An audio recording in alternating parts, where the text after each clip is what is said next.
Boa noite, seja pois bem-vindo a esta edição do programa Ponto por Ponto. Conforme tínhamos anunciado, o convidado é o presidente do MPD e primeiro-ministro Ulisses Correia e Silva. A direção nacional do MPD reuniu-se há poucos dias e aclamou Ulisses Correia e Silva candidato do partido às eleições legislativas de 2026. Vamos então analisar a vida interna do MPD, bem como a situação do país. Começamos por agradecer o nosso convidado. Boa noite. Boa noite, um prazer estar aqui mais uma vez.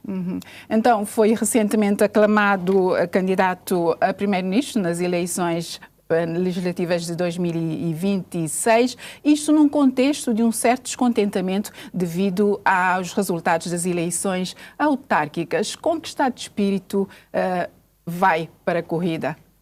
A primeira palavra aclamação dá a ideia de que houve quase uma entronização, não é isso?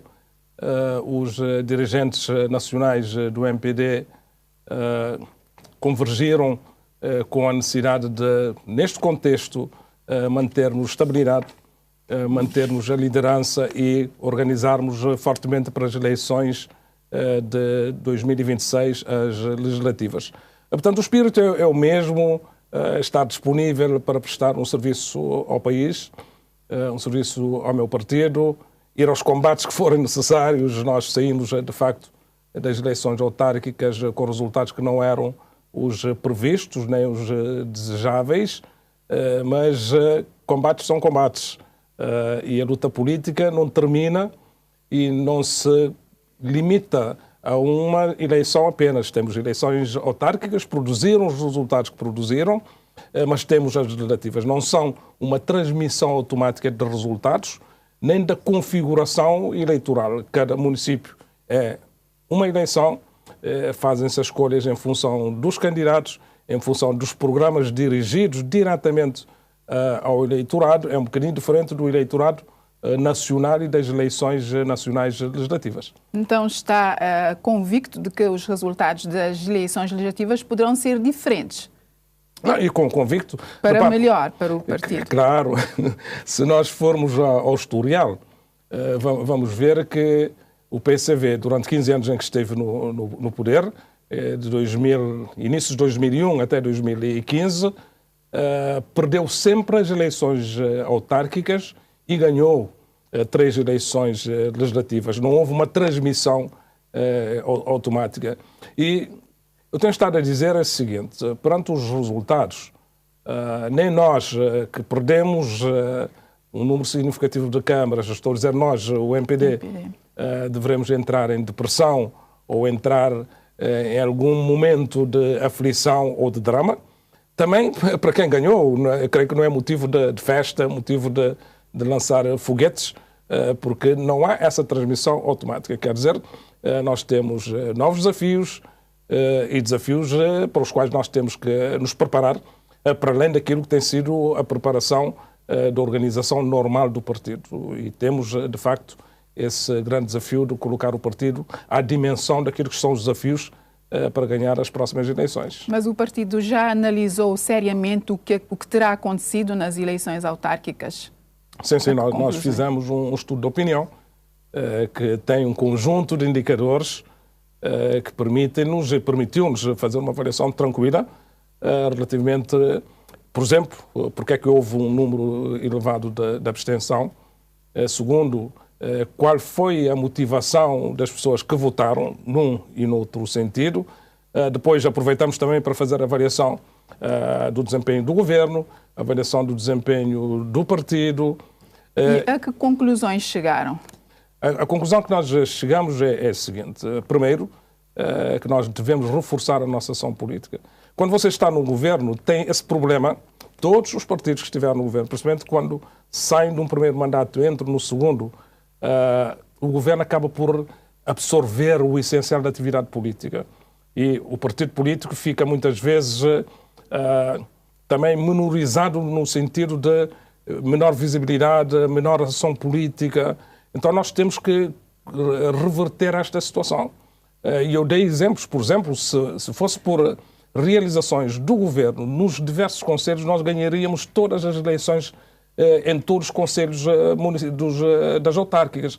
Mas não é suficiente a ação do governo, quer dizer, a ação política tem que ser consistente, a nível local, então a nível das nossas estruturas. Está a assumir que terá negligenciado a atividade partidária a nível das estruturas, a nível das bases também? Não é negligenciar, houve pouca ação. É claro que isso não depende só do presidente do partido. Um partido político é uma organização complexa, tem lideranças a diversos níveis, lideranças nacionais, regionais e locais, e tem diversas estruturas. Mas o que eu reconheço, e isso também foi dito, é que, de facto, uma atenção especial ao partido deve ser dada, porque foi, de certa forma, não negligenciada, mas subalternizada relativamente àquilo que é toda a pressão e toda a pressão que nós tivemos na governação.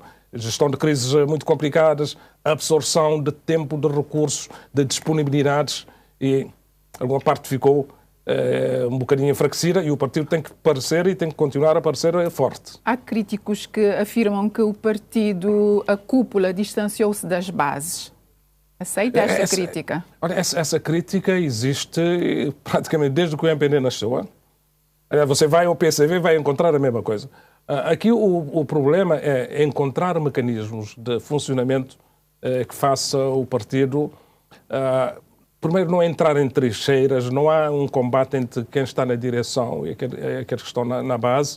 Há que criar um mecanismo e um sentido de um partido único, com a sua unicidade. Em segundo lugar, com papéis diferentes. O presidente do partido tem um papel diferente do coordenador local, mas o coordenador local é tão importante como o presidente do partido, porque se a nível local a ação política não for forte, a nível nacional também não será. Resumindo, nós reconhecemos, eu fui o primeiro a reconhecer primeiro a responsabilidade pelos resultados, segundo a reconhecer também que é necessário uma atenção especial ao partido, uma atenção especial aos nossos militantes, uma atenção muito especial à ação política com sistema, e sistema pressupõe órgãos nacionais, órgãos regionais, órgãos locais, pressupõe os coordenadores, pressupõe a JPD, pressupõe as mulheres democratas, pressupõe os nossos autarcas, para podermos ter, de facto, alinhamento, convergência e ação política. Portanto, a primeira conclusão, a conclusão mais importante a que chegaram ao analisar os resultados das eleições autárquicas é que o partido, a cúpula, deve aproximar-se mais das estruturas e das bases, é isso? Essa é uma verdade. Segundo, eliminar essa ideia de que existe, de facto, combates à base dirigentes. O que temos que fazer, a todos os níveis, é uma maior aproximação. Isto é uma orientação também, não só uma maior orientação enquanto partido, mas uma maior aproximação enquanto cidadão. O primeiro-ministro, o presidente do MPD, não deixa de ser um cidadão. E às vezes o tempo, o poder, a absorção do cargo provoca às vezes algum distanciamento. E as pessoas precisam ver o seu primeiro-ministro na rua, ver o seu presidente do partido na rua, ver os ministros, ver os dirigentes. No fundo, esta interação social não é só um problema do partido em si, é a nossa relação também com o resto da sociedade, porque às vezes somos etiquetados como arrogantes, pouco humildes. Não há da nossa intenção produzir isso ou produzir essa imagem, mas nós entendemos as percepções. Por isso, essa proximidade é importante. Estar nos lugares onde as pessoas estão a falar mais, a interagir mais, criar essa sensação de que, em primeiro lugar, a nossa função é de cidadão. Papéis diferentes, representações diferentes, responsabilidades diferentes, mas não deixamos de ir às compras, ir ao supermercado, mostrar de facto que nós somos um cidadão normal e com vida normal, apenas com responsabilidades diferentes. As opções de governação também terão repercutido nos resultados das eleições autárquicas, porque nota-se um certo descontentamento em relação à gestão do país, nomeadamente na parte económica. Não deixa de ter repercussão. Os dados que nós já temos demonstram que não foi o elemento determinante. As sondagens demonstram isso. Mas nós temos que levar em conta que... Então, o que foi determinante, precisamente? O que foi determinante foram um conjunto de fatores que têm a ver com as candidaturas, não só com os candidatos, mas a candidatura quer dizer com toda a ação relativamente a convencer os cidadãos que nós somos a melhor solução, o combate do outro lado do adversário, porque não estamos no terreno sozinho, temos o adversário que utiliza diversos argumentos. Depois a abstenção foi um fator e afetou também o MPD de uma forma importante. Denota-se que houve algum voto de protesto daqueles que estavam descontentes e quiseram mostrar um sinal ao partido. Eu falo disso com toda a abertura porque reconhecendo isto que nós podemos mudar, podemos dar um novo alento a todos e fazer com que a governação seja e continue a ter um papel também importante, principalmente nesta fase do novo combate político, aumentar a eficiência, não esquecer nunca de onde partimos e das dificuldades que tivemos durante todos esses anos. E temos um orçamento para este ano, temos algumas medidas que vamos reforçar, não necessariamente na perspectiva eleitoral, mas na perspectiva de aumentar a capacidade de resposta às necessidades dos cidadãos. Portanto, os cidadãos estão descontentes. Falou no inquérito interno que fizeram, que a parte económica não foi determinante. O certo é que estão descontentes com o desempenho do governo. Por exemplo, 91% não está contente com o desempenho na parte económica, também a parte da saúde, educação. Que medidas concretas o MPD e o Primeiro-Ministro de Cabo Verde pretendem tomar para reverter este cenário? Eu não diria que há uma ideia de que os cidadãos estão descontentes. Não é isso. Há pronunciamentos que têm a ver com problemas que atingem mais as pessoas. E quando atingem mais as pessoas, essa percepção que toca a sua vida manifesta-se. E manifesta-se às vezes no voto, manifesta-se às vezes... E disse um voto de protesto contra o MPD. Vota-se às vezes, manifesta-se às vezes no protesto, manifesta-se às vezes na omissão. Existe, mas nós não dramatizamos este quadro. Portanto, não é um quadro que você vai ver, as percentagens estão lá, mas não são, diria, 70% ou 80%. Não é isso. Existe. Nós, em termos de medidas, eu posso dizer, por exemplo, um dos setores onde o nível de insatisfação aparece de uma forma permanente, a questão do desemprego. Os dados demonstram que Cabo Verde tem estado a reduzir a taxa de desemprego, mas a percepção das pessoas ainda continua com essa ideia de que há muito desemprego. Então nós estamos a fazer o estudo, que é para podermos avaliar exatamente o que é que está por detrás dessa percepção. Segundo, continuar a investir para que tenhamos, de facto, continuação de soluções de emprego, ter em conta que o emprego não é apenas aquele emprego também para o jovem qualificado, na formação profissional. Há muito emprego que é gerado por obras públicas, por infraestruturas que tiveram algum problema de execução depois da Covid. Temos um emprego ou outro emprego na zona rural relativamente à agricultura. Toda essa dinâmica é um bocado complexa porque o emprego não é só do funcionário público ou não é só das empresas. Temos um setor informal da economia muito alargada. Temos um conjunto de pessoas que vivem, por exemplo, da construção civil, e quando a construção civil arrefece, isso gera desemprego. Nós estamos a trabalhar todos esses domínios para podermos dar soluções estruturantes e dar respostas àquilo que é a reivindicação das pessoas. Dou um outro indicador. Apesar de a criminalidade ter reduzido, isso é um facto. Apesar do número de ocorrências, tipo caço-bode, estar a reduzir, há uma percepção de que a insegurança é um problema. Na praia, em São Vicente, e creio numa outra ilha como a Boa Vista. Aqui a percepção das pessoas, às vezes, até se alterar com e fazer coincidir com os números, com as evidências, leva o seu tempo.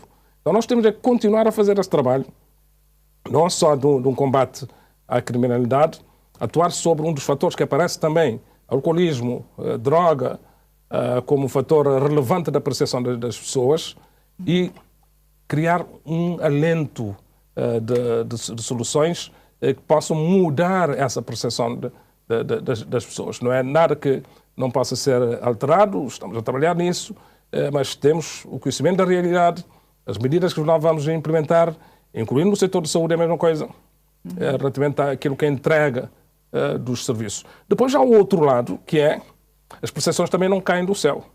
Há todo o combate dos nossos adversários para criar essa percepção de coisas com problemas, também influencia. As redes sociais, os ataques diversos nas redes sociais influenciam também a percepção das pessoas, para além das respostas que nós criamos e que nós damos. Portanto, vivemos dentro deste ambiente e temos que ter em conta esse contexto e, em função desse contexto, aumentar a confiança dos cabo-verdianos, não só nas instituições da República, mas no MPD e no Governo. Anunciou há poucos dias que vai mexer no Governo. Para quando? A medida não tarda, tendo em conta que já falta pouco mais de um ano para o término deste mandato. Não, vai ser feito o ajustamento ainda este mês, portanto, estou a falar do mês de janeiro. Janeiro. Quando? Esta semana? Porque o mês de janeiro já está a terminar. Portanto, essa é a variável que eu tenho que gerir. É bom que as medidas sejam tomadas não por pressão, por impulso, mas que haja devida ponderação, isto que eu tenho estado a fazer. Já contactou nomes para Estava a fazer perguntas que eu não posso responder. Potenciais ministeriáveis? Já contactou pessoas? Essas partes o dossiê já está praticamente pronto? O que eu posso dizer é que até o final do mês temos este assunto decidido. Agora não posso dar, como compreendo, os detalhes.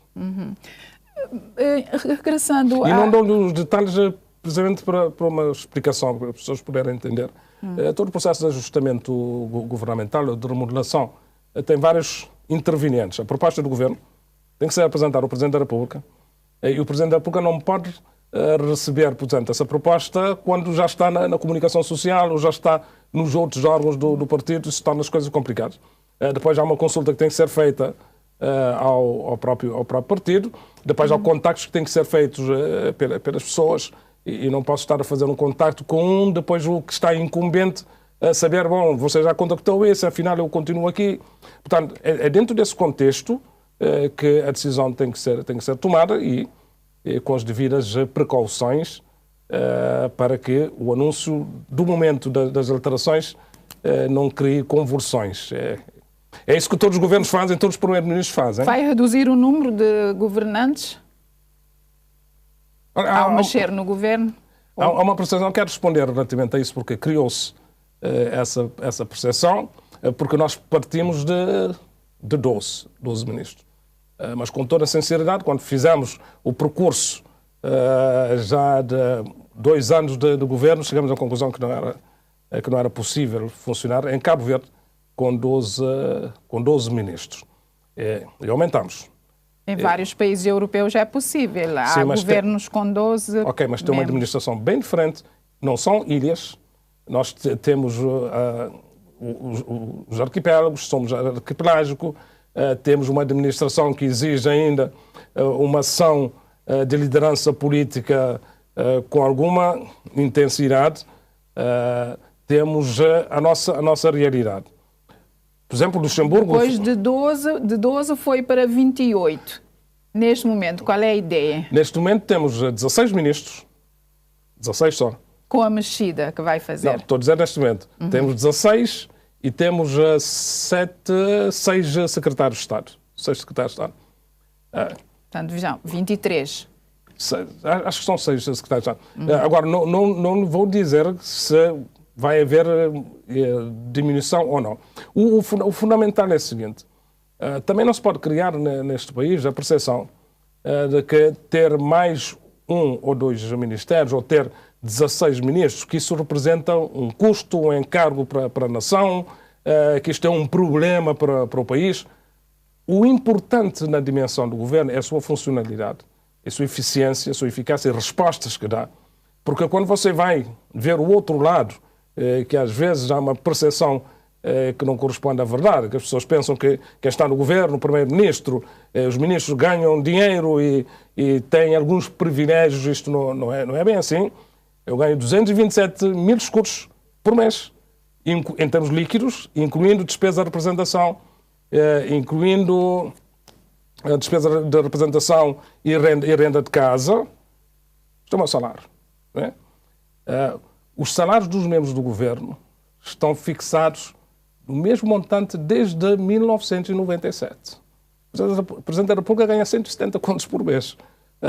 Depois, somando com despesa de representação, com despesa de renda de casa ou de comunicação, pode aumentar e aumenta esse valor. Então, essa é a base. Porque se isto não estiver a indexar essa ideia de que há encargos, que o governo é um custo para o país, que cada ministro é um custo, nós estaríamos a relativizar esta ideia do governo grande, já se chamaram governo gordo. Eu sempre contraponho que aqui o importante não é a gordura, é o músculo. Se estamos em condições de dar respostas àquilo que é as necessidades do país. O problema é que parte significativa da população entende que as respostas não satisfazem, mesmo tendo um governo gordo, entre aspas. Uma parte entende isso. Nós chegamos a 2021, por exemplo, ganhamos as eleições com o governo que tínhamos, com essa dimensão que tínhamos. Vamos chegar a 2026, vai haver essa variação. Portanto, não posso partir do pressuposto de que a maior parte dos cidadãos estão com uma ideia negativa relativamente ao governo, porque não são esses os números, essa ideia. O que eu não deixo de reconhecer é que há, de facto, apreciações. E há apreciações não só do eleitorado, há apreciações também do eleitorado do MPD, e que nós não podemos fazer a política de avestruz pensando que isso não existe. Existe, é um desafio para melhorarmos o nosso desempenho, mas nunca indexar, porque acho que nós todos temos que fazer um bocado de pedagogia relativamente a isso. Os governos são necessários, o Parlamento é necessário, os membros do governo não são privilegiados nem pelo salário, nem pelas suas condições de vida. Eu vivo ainda na minha casa, no meu T3 que eu comprei com meu esforço, com empréstimo bancário. E é isto.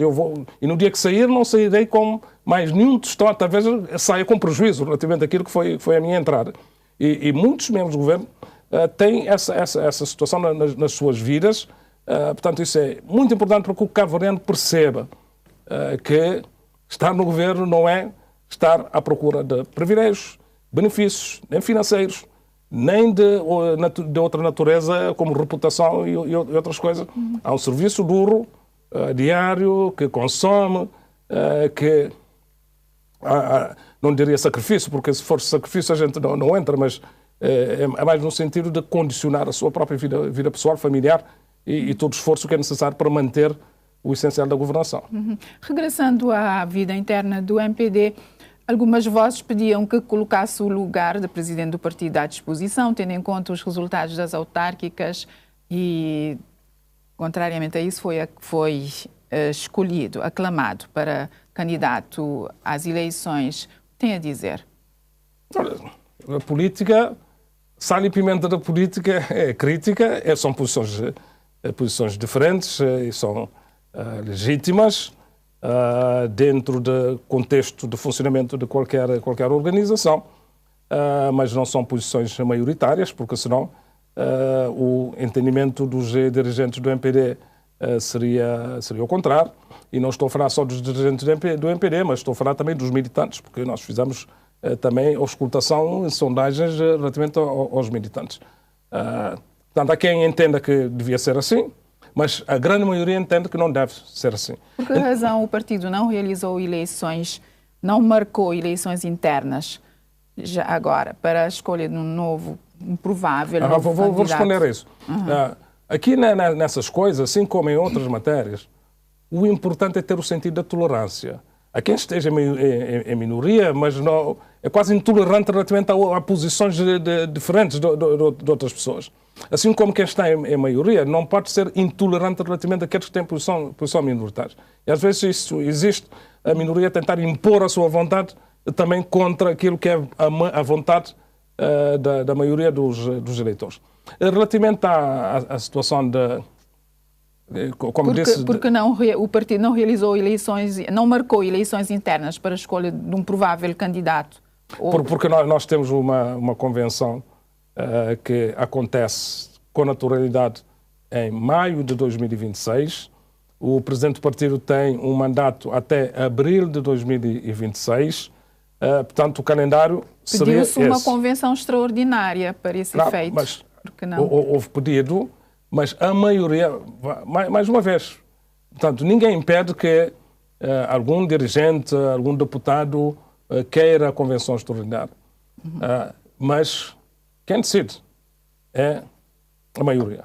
E se a maioria entende que não é conveniente, não é o momento e não há uma justificação imediata para que isso aconteça, quer dizer que a decisão tem que ser tomada nesse sentido. Porque quando diz a maioria, é a direção nacional do MPD?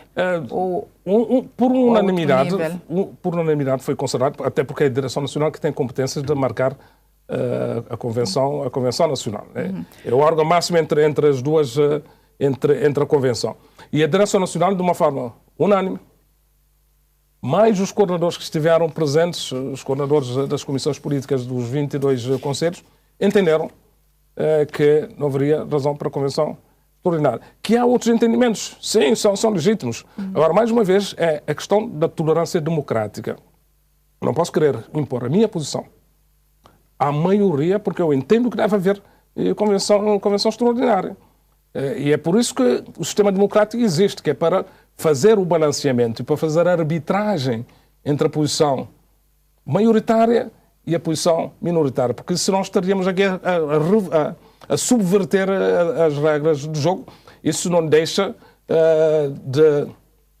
não impede que quem tem essas posições se expresse nos meios e instrumentos em que possa fazer valer a sua posição. Disse que a convenção ordinária está marcada para o último trimestre de 2025, é isso? Não, acontecerá, se for esse o desejo da direção nacional, em maio de 2026, por causa do mandato. Portanto, o mandato vai até maio de 2026.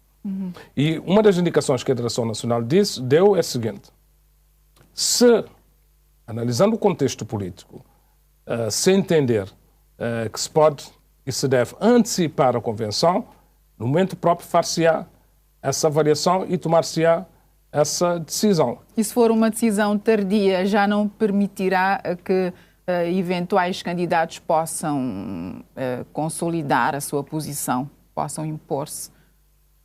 Portanto, tendo em conta o espaço de tempo entre esta convenção e as eleições. Percebo, quem quer ser candidato tem que fazer valer a sua posição. Primeiro, tem que ganhar os militantes, tem que fazer valer a sua posição nos órgãos e se apresentar depois ao escrutínio.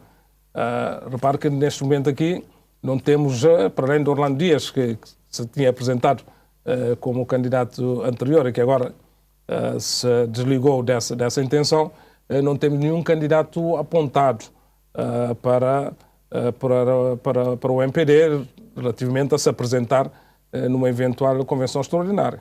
Então, considera que não tem concorrente direto até este momento? Tem que se expressar, repare. Ainda ninguém se expressou. Se houver, expressa-se. A transparência democrática também exige isso, não é? É legítimo que qualquer militante queira se apresentar às eleições e se expresse e depois ver se consegue fazer a influência suficiente para que eventual antecipação da convenção, como é dizer, eleitiva, aconteça ou não. Por que razão, neste cenário, escolheu-se o veterano Agostinho Lopes para secretário-geral do MPD? não é bem veterano, é uma pessoa Bom, já foi presidente do MPD em veterano 2006. no bom sentido. Sim. Uma pessoa com experiência política. Sim. Uma pessoa com engajamento. Uma pessoa que conhece o partido. E neste momento e neste contexto, pareceu-nos ser a melhor escolha, porque nós precisamos de garantir alguém com autoridade política suficiente para dinamizar a ação política do partido. Não fará ele diretamente, mas estabelecerá o elemento de ligação com as estruturas locais, com as estruturas regionais, com as nossas estruturas na diáspora, com a JPD, com os mulheres democratas. Será o grande dinamizador, incentivador para estimular a atividade política. E para isso tem que ter essas relações fáceis, abertas e com reconhecimento da sua autoridade política para uma boa articulação com os coordenadores e fazer o partido funcionar, para além da outra vertente que tem a ver com a parte mais nacional. Portanto, foi devido à sua experiência, a escolha? Experiência, entrega, reconhecimento político por parte dos militantes do MPD. Há quem diga que começou mal ao envolver-se em conflitos com a comunicação social. Não começou mal, não envolveu-se em conflitos com a comunicação social. Repare, é bom esclarecer isso. A comunicação social, os jornalistas são importantes para a democracia, mas nenhum órgão do Estado, ou privado, ou particularmente do setor público da comunicação social, está fora do escrutínio, quer político, quer da sociedade. Aquilo que resultou dessa tal polémica que se criou é o seguinte, que o MPD teve um entendimento de que não foram cumpridas as regras da imparcialidade relativamente a um programa em que um dirigente de um partido, por exemplo, o presidente do PCV, não foi chamado logo a seguir alguém para desconstruir o discurso dele em termos de analistas, né? O presidente do CID ninguém foi chamado para no dia seguinte desconstruir a entrevista dele. Foi o presidente do MPD, o primeiro-ministro. No dia seguinte apresenta-se alguém com o perfil que todos conhecem, precisamente para desconstruir. É problema de critério. Se as normas fossem mas há uma entidade reguladora da comunicação social e a queixa devia ser endereçada e não expor publicamente o nome do jornalista, como se fez no comunicado público. Sim, mas como é que se faz a queixa sem referir? Tem que se referir ao programa e tem que se referir a quem... Sim, mas houve uma exposição pública, um comunicado que todos tiveram acesso. Sim, mas esse comunicado era para dar corpo, cobertura à queixa que seria introduzida. E claro que não se podia fazer uma queixa genérica sobre um programa genérico, porque esse programa é muito específico e o jornalista é muito específico. Há uma diferença entre aquilo que o MPD fez, e fez bem, porque é institucional. Não utilizamos e não podíamos utilizar nenhum outro instrumento para fazer valer a nossa posição, a entidade reguladora. Agora, aquilo que depois as redes sociais se manifestam. Mas o comunicado esteve nas redes sociais para todo mundo ver e há quem tenha interpretado como uma tentativa de intimidação. Não é nada disso. Repare, eu não posso introduzir uma queixa e depois colocá-lo debaixo da gaveta ou dentro da gaveta para ninguém saber que o processo foi disputado. Portanto, é normal e é legítimo, e outros partidos políticos já o fizeram em vários momentos, e outros órgãos de soberania também já o fizeram e tornaram público a sua posição. Portanto, são regras transparentes. Uma coisa diferente é todo este processo agora que as redes sociais criam e despoletam, ir desde encontro às situações que têm a ver com a própria pessoa, com a sua reputação. Nós não estamos aí. Nós não entramos na avaliação e fazer juízo de valor e fazer julgamentos pessoais na praça pública relativamente ao jornalista. O MPD não o fez. Se nas redes sociais há quem faça esse entendimento, é coisa que a gente não tem controle e está aí e atinge o primeiro-ministro, atinge várias outras entidades também que são muito expostas relativamente a isso e vêm de todos os lados. Utilizamos a via institucional e nós somos governo. Repare, é bom que a democracia cabo-verdiana fique descansada que quando há algum problema de contenda com o órgão de comunicação social, particularmente o público, que tem responsabilidades em garantir imparcialidade, objetividade, rigor na informação, que utiliza os mecanismos institucionais. Não avançamos para nenhuma censura, não avançamos para nenhuma pressão para acabar com o programa, como já houve no passado. Não avançamos para uma solução para dizer tirem o jornalista. Trouxemos a queixa. Naturalmente, a agência reguladora vai dar a sua posição e a posição que a agência reguladora der respeita-se. Portanto, é tão simples como isso. Mas houve uma exposição pública do jornalista. Sim. Sim, mas essa exposição, repare, não se podia evitar que quer o comunicado, quer a queixa introduzida, dissesse que o programa é o café da manhã e que o jornalista é a pessoa que esteve envolvida, o Carlos Santos. Portanto, é impossível fazer a queixa sem indicar exatamente quais são os elementos em causa e qual é o contexto e o que é que se produziu. Não há nenhuma intenção de atingir a pessoa, é uma coisa bem diferente. E fazer isso com toda a abertura e toda a tolerância. Repare, você não pode ter num país democrático também um órgão de comunicação social ou jornalistas que possam pensar que não estão sujeitos a esse tal escrutínio.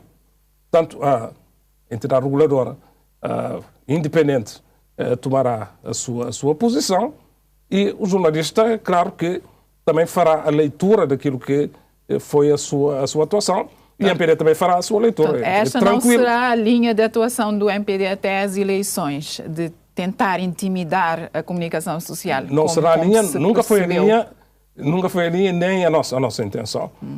Não intimidar, assim também como não aceitamos que sejamos sujeitos a situações de imparcialidade, a situações de parcialidade, aliás, bem corrigido, a situações de falta de isenção, a situações de privilegiar uns num determinado contexto e prejudicar outros. Eu dou um exemplo muito concreto. Já houve outros dirigentes que foram, e presidentes do partido que foram por o mesmo programa e foram tratados de forma diferente. Então nós perguntamos porquê, se essa é a regra, e porquê é que essa regra vai começar agora exatamente com o presidente do MPD e o primeiro-ministro. É tão simples como isso. E vamos dirimir nas instâncias próprias esse processo e vamos continuar a fazer um bom debate. Vai estar presente agora no debate no Parlamento, para que possamos todos refletir sobre a comunicação social que nós queremos, o seu papel no reforço da democracia cabo-verdiana. Reconhecemos que, assim como os partidos políticos têm pontos fortes e têm pontos fracos, assim como se diz que o governo também tem pontos fortes e tem pontos fracos, assim como se diz que o governo às vezes não é bem avaliado, então temos que ver também como é que a nossa comunicação social está, não é? E com toda a tranquilidade tomarmos as melhores decisões, porque, do nosso lado, o objetivo, o compromisso é reforçar o papel do setor público e hoje, cada vez mais, porque deve ser até um elemento de diferenciação relativamente ao mercado de comunicação social hoje, digital, muito pulverizado, e temos que ter um órgão de comunicação social que seja diferenciador, que se paute pelo rigor, que seja isento na sua ação e consiga transmitir confiança para todos. Comunga da opinião do líder da bancada parlamentar do MPD de que o PAIGC-CV devia pedir desculpas aos cabo-verdianos pelos 15 anos de Partido Único, que vigorou de 75 a 90? Já dei resposta relativamente a isso. Repare, uma coisa é a independência. Nós todos valorizamos. Há muita gente que está no MPD que foi combatente da liberdade da pátria. Muita gente que participou nesse processo da independência. Outra coisa é o regime Partido Único. O regime Partido Único teve 15 anos, é um regime autocrático, assim como todos os regimes de Partido Único, por natureza, são autocráticos. Ali nós não temos o mesmo entendimento de valorização positiva de regimes de Partido Único. Portanto, aí é que está a nossa diferença. Uma coisa é a independência, outra coisa é o governo, o regime político que foi instituído depois da independência. E é legítimo que o MPD não tenha a mesma leitura daqueles que dizem que o regime partido único até foi democrático. Há hoje gente que faz esse discurso. Porque não há uma contradição de fundo entre o regime partido único e a democracia e a própria noção de liberdade.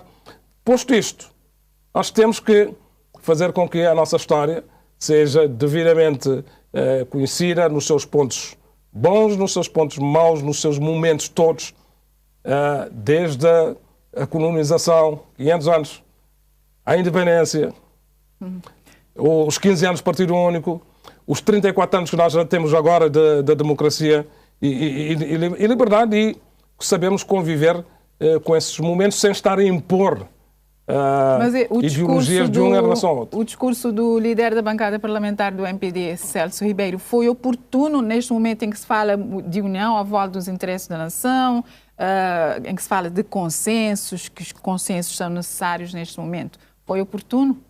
Os consensos fazem-se com o reconhecimento também das realidades. Repare, mais uma vez, nós estaremos todos em tranquilidade com a nossa consciência se reconhecemos todos esses momentos. Não transformar alguns desses momentos em lavagem daquilo que produziu. Portanto, o regime partido único não é bom em nenhuma parte do mundo. Não foi bom em Cabo Verde. Não trouxe a democracia. Se houver esse entendimento, estaremos tranquilos. Independência, regime partido único, liberdade, democracia e a vida que nós temos hoje. Portanto, tudo o resultado da entrega de cabo-verdianos, gerações, esforços que foram feitos. Isso é que precisa ser feito, e os 50 anos da independência pode e deve ajudar, de facto, a fazer esta leitura, sem prejuízo das pessoas poderem fazer as suas interpretações. No seu entender, qual é a data maior de Cabo Verde? 5 de julho ou 13 de janeiro? A data maior é a independência de Cabo Verde. Isso, acho que ninguém contesta. A independência é soberania. Depois da independência, houve Partido Único, fiquemos claros relativamente a isso. A democracia e a liberdade, um grande momento dos cabo-verdianos, que nos colocou com aquilo que sempre almejamos, desde aqueles que lutaram também pela independência, ter um dia a liberdade, ter um Estado de Direito democrático. Não estou a dizer todos os que lutaram para a independência. Uma parte que lutou para a independência tinha essa percepção. E temos que o valorizar.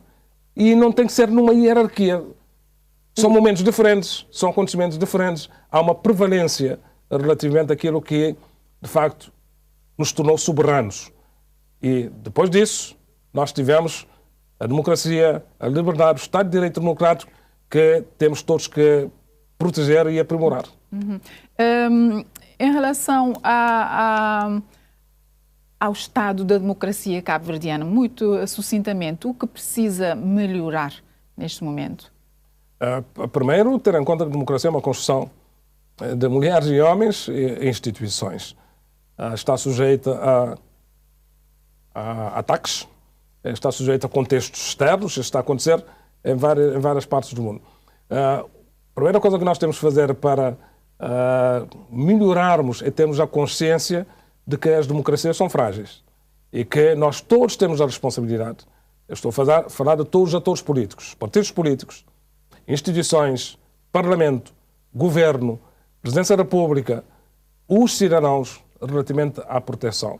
E a proteção significa que nós temos que ter espaços para discutirmos a nossa democracia. Por isso é que eu vou propor, no debate, que haja uma institucionalização anual de debate parlamentar sobre o estado da nossa democracia e fazer esse debate de uma forma tranquila.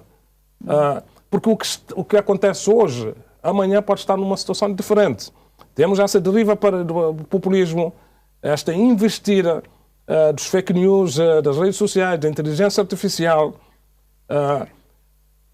este descrédito nas instituições, que é uma coisa hoje que está generalizada a nível mundial.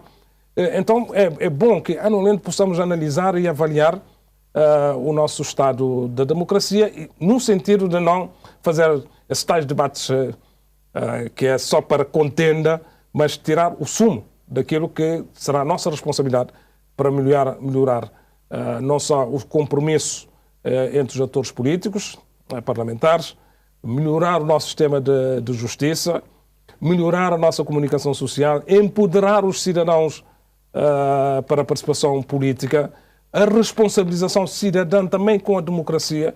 O nível de participação cívica satisfaz em Cabo Verde? Eu digo que não. Não é só a participação a nível das eleições, ir às eleições ou não participar nas eleições.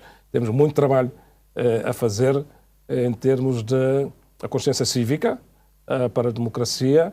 Temos muito trabalho a fazer para tornar as pessoas menos dependentes, menos vulneráveis a fenómenos que acontecem muitas vezes nas eleições, a coisa da mercantilização do voto. Temos muita educação a fazer desde as escolas relativamente à importância e à responsabilidade de um cidadão que não só exige direitos, mas tem obrigações a diversos níveis. Acho que essa parte da literacia digital temos que proteger desde as nossas crianças. Hoje é um fenómeno global, não é só um problema da democracia, é um problema que entra todos os dias nas nossas casas, nos nossos telemóveis, proteger, ter a literacia suficiente digital para que as pessoas possam distinguir. E é aí que a comunicação social do Estado tem um papel muito importante para poder ser a voz também que diferencia. Todo este trabalho, creio que é importante para empoderar os nossos cidadãos. A democracia cabo-verdiana não está numa situação de crise como às vezes se tenta passar, mas há perigos. Há perigos, ameaças, e temos de estar bem acordados, porque o que nós temos de melhor neste país é a sua estabilidade, é a sua reputação, a sua credibilidade e a confiança, que apesar da confiança das instituições aparecer a baixar, mas o cabo-verdiano confia na democracia e confia que melhorará com o trabalho que nós todos temos de fazer.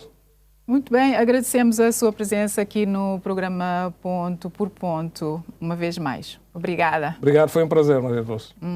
Foi assim, estimado telespectador, a conversa com o presidente do MPD, primeiro-ministro de Cabo Verde, Ulisses Correia e Silva. Na próxima terça-feira estaremos aqui neste espaço com outro convidado, se Deus quiser. Boa noite.